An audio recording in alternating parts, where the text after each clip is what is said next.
میرے پیارے دوستو، مستدرک شریف یہ آپ کے سامنے ہے، اس کی حدیث پاک نمبر 4299 میں پڑھ کے سنانے لگا ہوں، بڑی ایمان فروز ہے، توجہ سے سن لیں، سرکار کی شریعت کا پیغام لے جائیں۔ آج مستدرک شریف سے حدیث پاک پڑھنے لگا ہوں۔ میرے سرکار کے سامنے ایک بندہ آیا سرخ اونٹنی پر، تو صحابہ کرام بھی بیٹھے ہوئے تھے، اس کو کوئی کام تھا، تو اس نے مسجد کے سامنے اپنی اونٹنی کو باندھا اور جو اس نے کام کرنا تھا وہ کیا۔ تو اتنے میں کچھ لوگوں نے کہنا شروع کر دیا، یا رسول اللہ صلی اللہ علیہ وسلم، اس کی جو یہ اونٹنی ہے یہ چوری کی اونٹنی ہے، یہ اس کی اونٹنی نہیں ہے، یہ چوری کی اونٹنی ہے۔ میرے سرکار نے اس کو طلب کر لیا، آجا بھائی بندیا۔ تو پھر سرکار نے فرمایا کہ آپ کے پاس کوئی دلیل ہے کہ آپ یہ جو لگا رہے اس پر کہ یہ چوری کی ہے؟ یعنی یہاں پر کیونکہ ایک فیصلہ کرنا تھا، اس لیے سرکار نے یہ گواہیاں مانگی۔ اللہ تعالیٰ نے علم اتنا عطا فرمایا ہے، خدا کی قسم، میرے سرکار مدینے میں بیٹھ کے مکہ کی خبریں پڑھ کے سنا دیا کرتے تھے۔ یہ تو تھوڑی جگہ ہے، حدیث پاک میں ہے کہ میں ابھی اپنے مصلی پہ بیٹھا بیٹھا حوض کوثر کو بھی دیکھ رہا ہوں۔ دنیا میں زمین پہ بیٹھ کے سرکار آسمان کی خبریں پڑھ کے سنا دیا کرتے تھے، تو یہ تو بندہ پھر سامنے بیٹھا ہے۔ لیکن کیونکہ قیامت تک ایک عدالت قائم کرنی تھی، تو میرے سرکار عدالت والوں کو یہ طریقہ سمجھا رہے ہیں کہ کیسے کیسے فیصلے نمٹانے ہیں۔ تو میرے سرکار نے فرمایا، کیا تمہارے پاس کوئی گواہی ہے؟ صحابہ کرام نے عرض کیا، یا رسول اللہ بالکل گواہیاں ہیں، تو لوگ کہتے ہیں نا کہ اس نے چوری کی ہے۔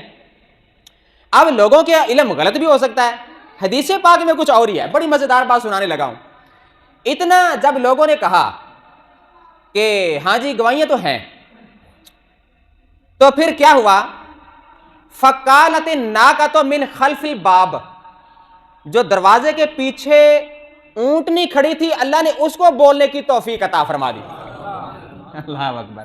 بندہ سچا ہونا چاہیے، اپنا بندہ سچا ہونا چاہیے، اللہ تعالیٰ اس کی حفاظت خود فرما دیتا ہے۔ کمزور بندہ ہو، ماڑا بندہ ہو، لیکن ہو سچا، وہ تگڑے کی آنکھوں میں بھی آنکھیں ڈال سکتا ہے۔ اس واسطے بندہ سچا ہونا چاہیے، دل کا صاف ہونا چاہیے، مدد کے لیے اللہ تعالیٰ اپنی مدد بھیج دیتا ہے۔ اب لوگوں نے کہا کہ جو اونٹنی ہے وہ چوری کی ہے۔ اب جو دروازے پر اونٹنی تھی، یارو تصور کرو، اللہ تعالیٰ نے اس مومن بندے کی شان کو بلند کرنے کے لیے اونٹنی کو بولنے کی توفیق عطا فرما دی۔ آواز کیا دی؟ اس اونٹنی نے عربی میں جملہ بولا۔ ایمان تازہ کیجئے اور اپنے دل کو صاف رکھیں۔ کیا کہا؟ والذی بعثک بالکرامۃ یا رسول اللہ۔ اونٹنی کو پتہ ہے ہمارے حضور بیٹھے ہوئے ہیں، اونٹنی کو پتہ ہے لجپال نبی بیٹھے ہوئے ہیں، اونٹنی کو پتہ ہے یہی رسول اللہ بیٹھے ہوئے ہیں۔ اللہ اکبر۔ اور قسم کھائی، والذی بعثک بالکرامۃ، اس پروردگار کی قسم جس نے آپ کو عزتوں کا تاج دے کے بھیجا ہوا ہے۔ اونٹنی گواہی دے رہی ہے۔ میرے سرکار نے توجہ فرمائی اونٹنی کی طرف، فرمایا، وہ کہنے لگی، ان ھذا ما سرقنی، یا رسول اللہ اس بندے نے مجھے چوری نہیں کیا، ولا ملکنی احد سواہ، اس کے علاوہ میرا مالک بھی کوئی نہیں۔ کیسی کمال کی یار، دلوں بندہ سچا ہو، مدد اللہ خود فرما دیتا ہے۔ یہ آج آپ نے سبق یاد رکھنا ہے۔ تو کیا ہوا؟ مجھے اس نے چوری نہیں کیا اور اس کے علاوہ میرا مالک بھی کوئی نہیں ہے۔ فقال لہ النبی صلی اللہ علیہ وسلم، اب سرکار اس بندے کی طرف دوبارہ متوجہ ہوئے، یا عربی، او دیہاتی بندیا، یعنی او اونٹ والے بندے ہیں، اونٹنی والے بندے، بالذی انطقھا بعذرک، تو نے کون سی بیٹھے بیٹھے دعا مانگی ہے کہ تیری حمایت میں، تیری نجات میں، تیرے حق میں اونٹنی بول پڑی، بتا تو نے کیا بولا ہے۔ اللہ اکبر۔ اب بندے کی بات بڑی مزیدار ہے۔ حدیث پاک میں ہے کہ جب سرکار نے اس سے فرمایا کہ بندیا تو بتا، تو نے بیٹھے بیٹھے بندے اللہ تعالیٰ سے کیا دعا مانگی ہے کہ اونٹنی بول پڑی؟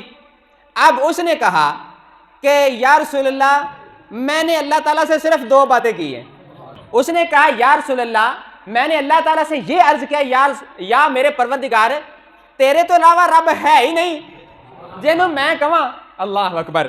تو پھر میں نے دوسرا جملہ اللہ تعالیٰ کے دربار میں یہ بولا ولا ما کا الہ آنا کا, یا مولا تیرے علاوہ کوئی ایسا دوسرا ہے ہی نہیں جڑا تیری مدد کرے فیصلے کرنے میں, تو اکیلا ہی ہے.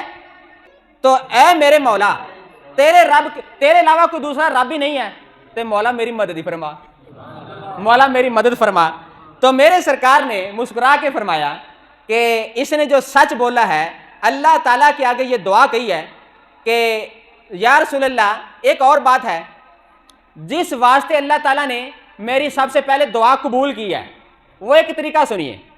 اس نے اللہ تعالیٰ کی پہلے تعریفیں کی ہیں, اللہ تعالیٰ کی تعریفیں کی ہیں, اور کہنے لگا یا رسول اللہ میں نے یہ کہا ہے کہ اسألک ان تصلی علی محمد صلی اللہ علیہ وسلم, یا پروردگار سب سے پہلے میرے محبوب پر درود تو بھیج, میرے نبی پر میرے رسول پر مولا کریم درود بھیج.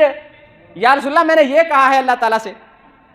تو پھر آگے میں نے یہ عرض کیا ہے کہ مجھے بری کر, اس مقدمے سے بری کر. یعنی اب یہ سننے والی بات ہے کہ اس نے درود کے بہانے اللہ تعالیٰ سے محمد کا وسیلہ ڈالا ہے. ڈائریکٹ بھی تو کہہ سکتے تھے یا اللہ میری مدد فرما, میرے مقدمے سے آزادی ہو جائے, نہیں, اس نے درمیان میں سرکار پہ درود پڑھوایا اللہ تعالیٰ سے. تو اب میرے سرکار بولے, نبی پاک علیہ السلام بولے, فرمایا والذی باسنی بالکرامت, اس پروردگار کی قسم ہے جس نے مجھے عزت کا تاج عطا فرمایا ہوا ہے. لقد رأیت الملائکۃ, میں فرشتوں کو دیکھ رہا ہوں. اس نے جو جملے بولے ہیں نا, یہ جملے درج کرنے کے لیے فرشتوں کی دوڑیں لگی ہوئی ہیں. اللہ اکبر. فرشتے لکھنے کے لیے دوڑے آ رہے ہیں کہ کتنے پیارے جملے بول رہا ہے اللہ کو منانے کے لیے. اللہ اکبر. پھر آخر پہ سرکار نے فرمایا او بندیا پھر غور کرنا, فاکثر الصلاۃ علیہ, مجھ پہ کثرت سے درود پاک پڑھتے ہی رہنا ہے. اللہ اکبر. تو پتہ چلا درود پاک بڑی بڑی مشکلیں حل کر دیتا ہے. یہ بھی نتیجہ نکلا کہ کثرت سے درود پاک پڑھنا, میرے سرکار نے تبھی تو یہ تنبیہ فرمائی ہے کہ درود پاک نہیں چھوڑنا, کثرت سے درود پاک پڑھتے رہنا ہے.